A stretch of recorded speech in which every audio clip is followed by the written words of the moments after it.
দ্বারা সূরা শুআরা, এরপরে wow, wow দ্বারা ওয়াসসাফাত, এরপরে হলো আপনার কফ, কফ দ্বারা সূরা কফ, আর কফ থেকে তো শেষ পর্যন্ত সূরা নাস।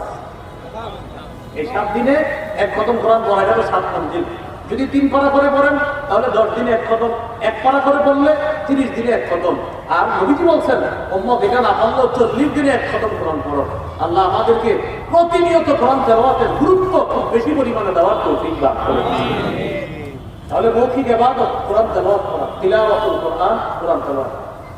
রাসূলুল্লাহ সাল্লাল্লাহু আলাইহি সাল্লাম বলেন ইন্না লিল্লাহি আহলিনা মিনান নাস, আল্লাহর কিছু পরিবারের লোক আছে, মানুষের মধ্যে কিছু মানুষ আছে যারা আল্লাহর পরিবার যুক্ত। সাহাবীরা বললেন হুজুর আল্লাহর আবার পরিবার আছে নাকি? নবীজি বললেন আহলুল কোরআন হুম আহলুল্লাহি ওয়া খাসাতুহু, যারা নিয়মিত কোরআন পড়ে, কোরআন পড়ায়, তারা আল্লাহর পরিবারভুক্ত এবং আল্লাহর বিশেষ শ্রেণীর অন্তর্ভুক্ত হয়েছে। তাহলে হাফেজ সাহেব যারা পড়ে, পড়ায়, তাদের কি পরিমাণ মর্যাদা! সুবহানাল্লাহ।